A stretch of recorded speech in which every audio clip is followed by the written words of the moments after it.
계속 뭐 트럼프 관세 때문에 아주 정신없는데 혐오 관세라는 말이 붙어요. 일부 수입품에 대해서 38%가 45%의 세금을 매겼죠. 남부를 희생하면서 북부의 제조업을 살린 거죠. 스파이를 정부 차원에서 마구잡이로 전 세계에 뿌리고 약한 나라를 괴롭히는 나라다. 합법적인 스파이 활동을 하고 있다. 2차 대전 이후 미국의 가장 큰 위협이 되는 나라다.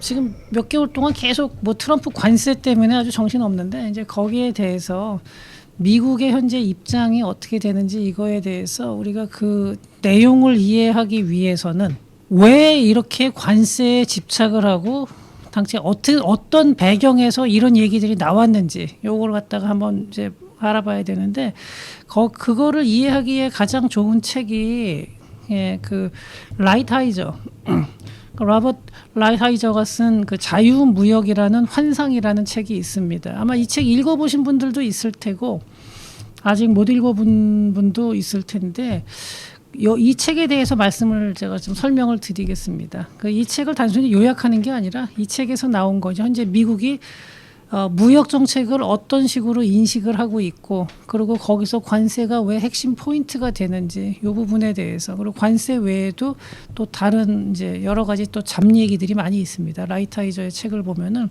다양한 얘기들이 나오는데 거기에 대해서 이제 한번 보시고 이거를 봐야 되는 이유가 이거를 봐야지 앞으로 미국이 어떤 스탠스를 취할 거다라는 거를 우리가 예상을 할 수가 있어요. 그 예상하는데 아주 기초 자료가 되는 책이니까 여러분들도 관심 있으신 분들은 한 번쯤 읽어보시는 거를 추천드립니다. 그리고 책이 쉬워요. 어려운 내용이 없고 굉장히 평이하게 저술을 했습니다. 그러니까 내용을 제가 요 앞부분에 있는 내용을 간단하게 라이트하이저의 얘기를 말씀드리자면은 미국은 과거에는 무역 흑자극이었죠. 그러다가 이게 이제 20세기 중후반 넘어가면서부터 서서히 적자가 나고 80년대에 들어갔을 때 상당히 큰 적자가 날 때 일본한테 플라자 합의를 통해서 한번 그 제동을 걸었고 예.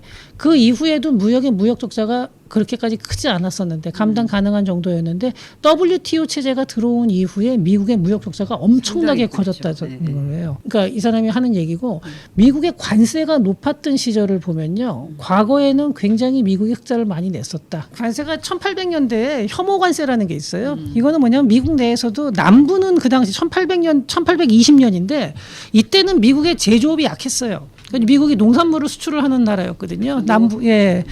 남부 쪽에 특히 노예 노동도 막 하고 이럴 때니까. 그래, 이제 남부 쪽에서는 자유무역을 원했고 북부에서는 관세를 원했죠.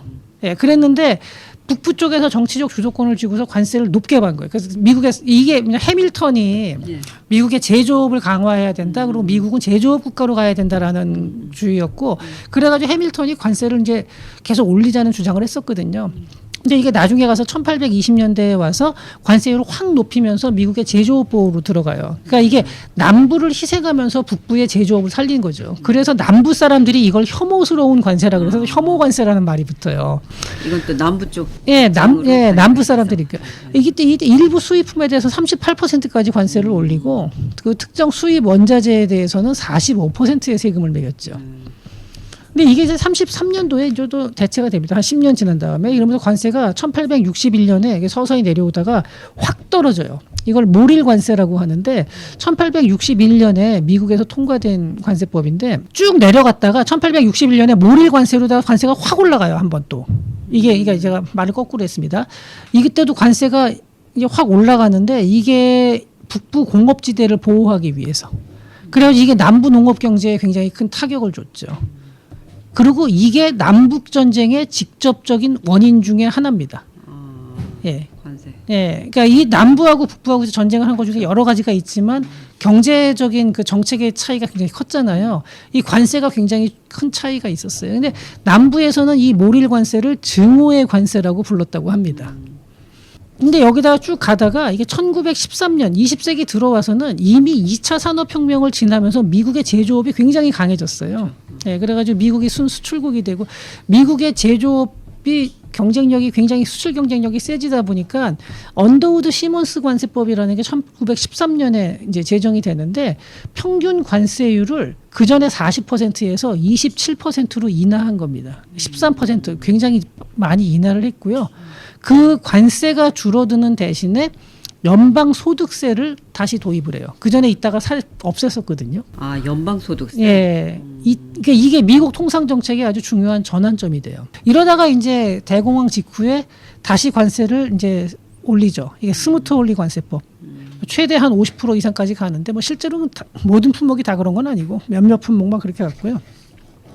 쭉 가다가 미국의 관세가 20% 이하로 내려온 게 1947년 가트에 가입하면서 이게 관세 및 무역에 관한 일반 협정이죠. 가트. 이 가트 체제가 들어오면서 미국의 관세가 굉장히 낮아지고 전 세계가 다 관세를 낮추게 됩니다. 그러고 나서도 1970년대 이럴 때 보면 한 10% 정도의 관세는 쭉 있었어요. 그러니까 미국은 이 가트가 들어오기 전까지는 보면은 한 30-40%의 관세는 쭉 있었다고 보면 됩니다. 라이트하이저가 얘기하는 게 미국이 관세가 높았던 시절에 무역 흑자가 나고 미국 경제가 성장을 빨리 했는데 관세가 내려가면서 미국의 재정도 어려워지고 여러 가지 문제가 발생했다. 약간 이런 식의 논리를 쓰는데 솔직히 그거는 제가 보기에는 그냥 두 개의 독립적인 거예요. 미국의 그렇죠. 제조업 경쟁력이 그때가 높았던 거죠. 그렇죠. 20세기 초반이. 네. 지금은 제조업 기반이 없으니까 네. 그거 그냥 살리겠다고 네. 다 들어와라. 뭐 그렇게 된 건데. 하라, 뭐 이렇게 된 건데. 근데 그거 갖다가 전부 다 관세 때문에 그렇다라고 아니 그 옆에 바람이 불어가지고 경제 성장 그런 가격도가 이거랑 아무 관련 없는 사건이잖아요. 무비일학이군요. 네. 근데 어쨌든 WTO 이후에 이제 미국의 무역 적자, GDP 대비 무역 적자를 보면요, 95년도에 이게 GDP 대비 1.486%였는데 이게 2000년에는 3.92%로 올라가요. 그러니까 굉장히 많이 올라간 건 맞죠. 예. 그리고 2000년에 이제 중국한테 이제 항구적 정상 무역 관계라는 거 PNTR이라는 걸 부여를 하는데 이때는 중국이 전혀 미국에 위협이 되는 존재가 아니었어요. 그 미국이 중국을 끌어들여서 중국을 동반자로 만들어서 이제 그 중국의 제조업을 할 수 그렇죠. 있는 나라로 예. 만든 거죠. 예. 예. 어떻게 보면 미국의 이제 기반 자기네 공급망에 중국을 편입시킨 그렇죠. 거거든요. 근데 이게 결정적인 실수였다라는 거예요. 큰 실수였다는 거죠. 2000년에 미국의 제조업 고용이 1,700만 개. 이게 1970년과 비슷해요. 덜 늘진 않았는데 2009년에는 이게 1,200만 개로 감소해요. 예, 인구가 늘었음에도 불구하고. 그다음에 나프타 이후로 멕시코 상대로 나프타 이전하고 이후를 볼 때 멕시코를 상대로 13억 5천억 달러 흑자가 있었는데 그게 630이 갔다 왔다고요? 예, 2016년 되면요. 632.7억 달러 적자로 바뀌어요. 그러니까 멕시코를 상대로도 엄청난 적자를 내는 거예요. 예. 근데 이것도 생각해 보면요, 이런 적자가 나는 것도 이렇게 보면 진짜 나프타 이후로 적자가 커졌네도 되는데 미국 기업들이 나프타로 멕시코로 많이 갔어요. 그렇죠. 미국 기업 제품인데 멕시코 국경을 타고 넘어오는 거죠. 물론 이제 그러니까 그게 같은 어떤 뭐랄까 번역, 그러니까 그 구조 안에 들어갔다는 얘기잖아요. 사실 그렇죠. 근데 이제 그럼에도 불구하고 어쨌든 고용은 멕시코에서 이루어지는 거라는 미국 거죠. 내가 아니고 멕시코라는 거죠. 결국 제조업이 가장 일자리 창출 능력이 좋기 때문에 이거를 끌어들여야 된다. 근데 미국이 그걸 못하는 이유는 미국의 어떤 경쟁력이 떨어져서라기보다는 불공정한 세계 무역 구조 때문이다라고 이제 라이트하이저는 얘기를 하는 거예요. 중국에 대해서 이제 가장 대표적으로 나오는 게 중국은 어떤 나라냐? 스파이를 정부 차원에서 마구잡이로 전 세계에 뿌리고 자기의 힘을 이용해서 자기보다 약한 나라를 괴롭히는 나라다. 이렇게 인식을 하고 있고 미국으로 넘어오는 펜타닐의 97%가 중국으로부터 온다. 이건 정확한 게 모르겠지만 이 사람은 이렇게 썼어요. 그리고 이거 외에도 유럽하고에서도 WTO 분쟁 해결 기구 들어가잖아요. 그럼 미국이 대부분 지는 경우가 더 많아요. 대부분까지는 아니지만 지는 경우가 훨씬 많아요. 그러니까 라이트하이저가 이 사람이 또 무역법 이제 다루니까 뭐 에어버스하고 보잉의 사건에서도 그랬고 여러 가지 얘기들이 나오거든요. 관세들에 대해서도 쭉 얘기가 나오는데 이거를 하고 나면요, 생각보다 사람들이 뭐 미국이 횡포를 부린다라고 얘기를 하지만 미국이 패소하는 사례가 훨씬 많고 그리고 여러 가지 사례들을 드러났는데 그래서 저는 그걸 보면서 미국이 질만한 거를 소송 건 거 아닌가 싶기도 한데 그건 모르겠습니다만 자관 라이트하이저는 이렇게 생각을 하고 있고 이게 현재 트럼프 내각의 생각이라는 거예요. 그러니까 중요한 거는 이걸 보면서 이 사람 말에 동의하냐 안 하냐가 아니라 그렇죠. 이 사람이 이런 구조로 생각을 하고 있구나라는 거를 알면은 그 다음에 어떨 때 그 앞으로 어떤 식으로 행동을 할지를 대충 이제 짐작을 예상을 할 수 있다는 거예요. 지금까지 보면은 이 트럼프 내각이 정확히 이 인식을 갖다 공유하고 있다는 거예요. 일단은 이제 2014년에 중국이 미국의 GDP를 추월을 했어요. 양으로 이제 절대 양으로 볼 때. 이 라이트하이저는 중국에 대해서 어떻게 생각을 하냐면은 그 2차 대전 이후 미국의 가장 큰 위협이 되는 나라다. 이렇게 이제 보고 있고요. 2차 대전이 아니라 그 독립전쟁 이후라 그랬어요. 독립전쟁 이후. 그럼 어쨌든 미국이 어쨌든 제대로 서고 난 이후에 가장 최고의. 미국하고 중국하고 트럼프 1기 때 협상을 하면서 중국 정부에서 뭐 미국산 상품이나 서비스 추가 구매 약속을 했고 뭐 여러 가지 뭐 지재권 보호도 강화하겠다, 기술 이전 강요를 금지하겠다. 그 다음에 미국의 금융, 특히 카드 있죠. 이 시장 진입을 그 전까지는 절대 못하게 불허했었는데 이것도 허용하겠다. 그다음에 농산물 수입 규제도 완화하겠다. 뭐 여러 가지 구조 개혁을 하겠다라고 약속을 했다고 하는데 솔직히 근데 이거는 거의 지켜지진 않았습니다. 네, 지금까지도 거의 지켜지지 않고 있고 지금 트럼프 정부에서 중국하고 협상하면서도 계속 과거에 얘기했던 걸 니네가 안 지키고 있다라는 걸 굉장히 강조를 하고 있어요. 이게 히스토리가 이렇게 연결이 돼요, 좀. 그러면서 이제 미국의 향후 전략을 갖다가 어떻게 얘기를 하냐면은 앞으로 중국을 전략적 경쟁자로 규정을 해야 된다.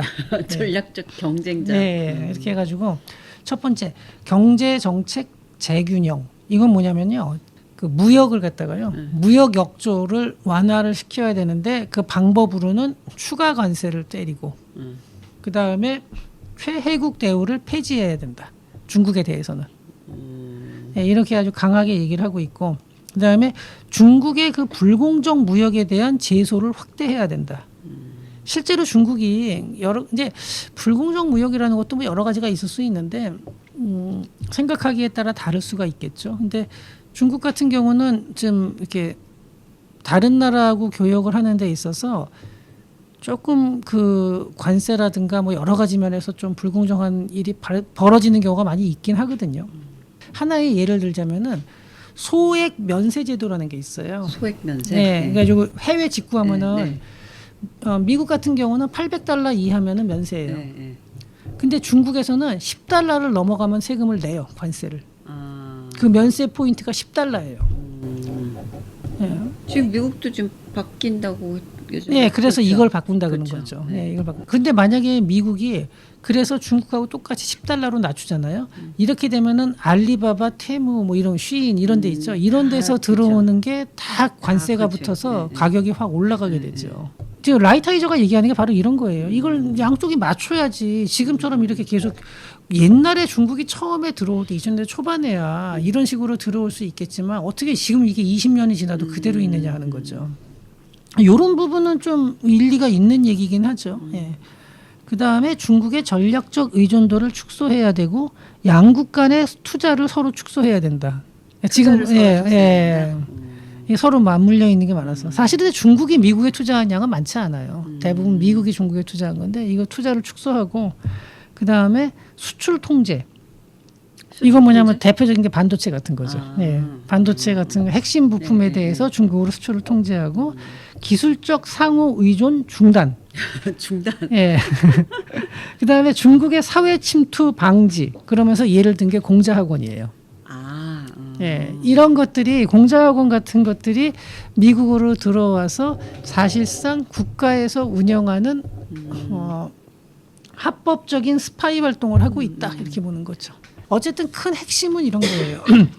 지금 현재 트럼프 정부에서 인식을 하는 거는 WTO 이후에 미국이 여러 가지 무역에서 자기네가 협상을 처음에 잘못했고 중국이 들어오는 과정에서도 너무 많은 유예를 해줬는데 중국은 그 이후에 들어와서 책임감 있는 모습으로 변해가지는 않고 소득이 늘어나고 기술도 발전하는데 그렇게 하지 못하는 게 아니라 안 하는 거죠. 그렇게 안 하면서 계속해서 자기네들이 과거에 했던 어떤 불공정한 관행을 유지를 하고 그걸 통해서 미국의 기술을 탈취를 하고 불법적으로 그걸 가지고 미국하고 경쟁을 하려고 한다. 그러니까 이런 거를 미국이 이걸 막아야 되는데 가장 자기네들이 쓸 수 있는 레버리지 가장 큰 거는 뭐냐면 자기네 국내 시장의 규모라는 거죠. 그동안 니네가 와서 이렇게 이익 많이 봤지 니네 앞으로 공정하게 안 하면은 여기 못 들어오게 할 거야. 이걸 가지고서 이제 무역의 불공정을 완화를 해야 된다. 이 책의 결론은 이겁니다.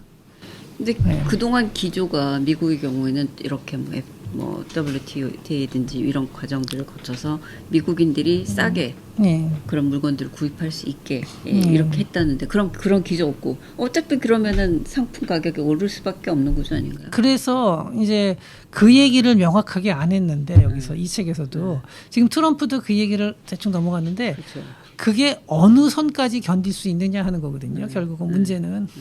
그래서 이제 아마 일부 인플레이션을 감수하면서 미국의 제조업 일자리를 늘리겠다라는 생각을 하는 게 아닌가 저는 이렇게 보고 있습니다. 그러니까 관세의 인플레이션에 대한 효과 보면은 나오는 데마다 다른데 보니까 뭐 최대로 나오는 거 보니까 1.8%까지도 얘기가 나오더라고요. 근데 1.8%면 굉장히 큰 거죠 인플레이션에서. 근데 그럼에도 불구하고 이런 식으로 다른 나라와 이제 이 잡아가는 것이 과연 옳은 건지, 그러니까 어디까지 감수할 수 있을지 이거는 이제 미국 행정부에서 판단을 할 걸로 보입니다. 예.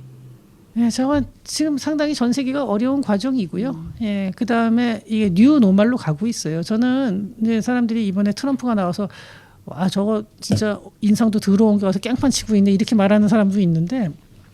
그런 것도 있지만요. 트럼프가 아니라 바이든, 그러니까 해리스가 됐어도. 약간의 정도 차이가 있을 뿐이지 기조는 같아요. 대중국 견제라는 거. 2020년에 그 글로벌 타임스에 보면 그런 거 기사도 나왔었고 지금도 뭐 그렇게 그런 거 똑같은데 민주당하고 공화당하고 둘 다 다른 거는 많이 다른데 차이나 배싱이라는 것만큼은 똑같다는 거예요. 그러니까 중국 때리기는 똑같이 한다. 이거는 이 라이타이저뿐만이 아니라요. 중국이 가장 큰 위협이라고 생각하는 거는 민주공화당 양쪽이 다 똑같아요. 그러니까 전 세계 공급망이 통합된 거를 90년대 후반쯤으로 저는 보고 있거든요. 그러니까 WTO는 그게 드러난 거고 이미 중국은 80년대부터 세계 무역 시장에 나타나기 시작했고 90년대에도 활발하게 전 세계에 무역을 했죠. 쌓은 그 제조품을 많이 이제 수출을 했고. 그래서 우리가 20년 이상을 태평성대를 누린 거예요, 전 세계가. 그건 예, 그러면서 자유무역이라는 게 전 세계적으로 이렇게 확산이 된 거고, 그래서 가장 효율적인 그 세계 무역 시스템을 가지고 있었지만 이게 과연 인류 역사에서 일반적인 일이었는지 한번 생각해 보시죠. 전혀 그렇지가 않죠. 예, 굉장히 독특한 그렇죠. 케이스죠. 예. 이제 이게 끝나가는 거라고 봐야죠. 그리고 저는 그러면서 뉴 노멀이 온다고 보는데 그 뉴 노멀이라는 것 자체가 그러니까 과거보다는 조금 전체적으로 모든 비용이 올라갈 수밖에 없고 과거보다는 좀 더 월스 오프 되는 거예요. 그러니까 조금 더 나빠지는 상황으로 가는 건데 그 과정에서 우리도 이제 스탠스를 잘 잡아야 되는 거고 뭐 그리고 어느 정도의 후퇴는 감수한다. 근데 다만 이제 그게 너무 크지 않게끔 해야 되고 그걸 또 잘 뭐 정부가 뭐 잘 막 겠죠. 우리나라는 그나마 조금 나은 게 미국이 정말로 원하는 핵심적인 거를 좀 가지고 있는 게 몇 개가 있어요. 그러니까 그렇다고 해서 막 미국하고 대등하게 협상할 정도가 되냐? 그건 당연히 아니에요. 여러 가지로 어려움은 있지만 그래도 나름대로의 초크 포인트를 가지고 있는 몇 안 되는 나라거든요. 그래서 이걸 잘 활용을 하면서 또 어떻게 뭐 잘 하겠죠. 해야죠. 잘 해야죠. 탁현에서 조조능까지 도는 4박 5일 도원결의편, 그리고 사천성하고 한중지역 총나라 유적을 도는 6박 7일 사천성편입니다. 자세한 코스와 일정은 더보기란과 댓글에 제가 링크를 걸어 드릴 테니까 그것을 참조하시기 바랍니다.